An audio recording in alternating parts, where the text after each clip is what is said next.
राजा उत्तानपाद ब्रह्मा जी के पुत्र मनु के पुत्र थे। उनका विवाह एक बहुत ही सुंदर कन्या से हुआ था जिनका नाम सुनीति था, लेकिन उन्हें कोई संतान नहीं थी, इसलिए रानी ने राजा को दूसरा विवाह करने को कहा। राजा अपनी पत्नी से बहुत प्रेम करते थे, इसलिए उन्होंने मना कर दिया और कहा कि दूसरी पत्नी आने से तुम्हारा स्थान कम हो जाएगा। जिस पर सुनीति ने कहा, मुझे आप पर विश्वास है, ऐसा नहीं होगा।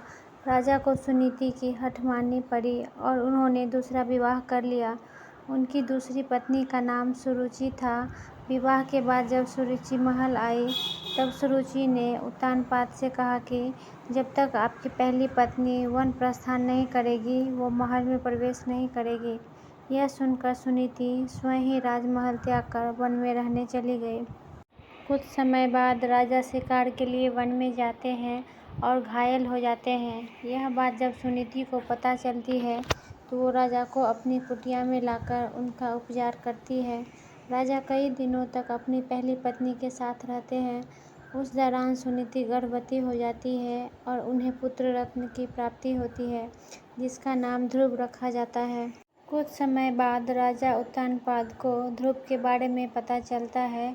वो रानी सुनीति को महल में आने का आग्रह करते हैं, लेकिन वह नहीं आती है। ध्रुव को कभी कभी महल भेज दिया करती है। यह सब देख रानी सुरुचि को ध्रुव से घृणा होने लगते हैं। एक दिन ध्रुव अपने पिता उत्तानपाद की गोद में बैठता है। यह देख रानी सुरुचि को क्रोध आ जाता है और वह उसे धक्का देकर अपशब्द कहती है। बालक ध्रुव के मन में यह बात बैठ जाती है और वह यही भाव लिए यमुना तट पे नहाने जाता है। वहाँ उसकी मनोदशा जानकर नारद मुनि आते हैं और वो ध्रुव को भगवान की भक्ति की विधि बताते हैं, जिसे जानने के बाद ध्रुव कठोर तपस्या में लीन हो जाता है। कभी जल में तपस्या करता है तो कभी एक उंगली पर खड़े रहकर। नन्हे से बालक की इस घोर तपस्या को देखकर भगवान उसे दर्शन देते हैं।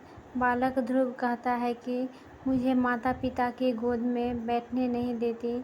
मेरी माँ कहती है कि आप इस सृष्टि के पिता हैं, अतः मुझे आपकी गोद में बैठना है। भगवान उसकी इच्छा पूरी करते हैं और उसे तारा बनने का आशीर्वाद देते हैं, जो कि सप्त ऋषियों से भी ज़्यादा श्रेष्ठ होगा। उस दिन से आज तक आसमान में उत्तर दिशा की ओर ध्रुव तारा चमक रहा है। दोस्तों, अगर आपको ये कहानी अच्छी लगी हो तो मेरे वीडियो को लाइक एंड चैनल को सब्सक्राइब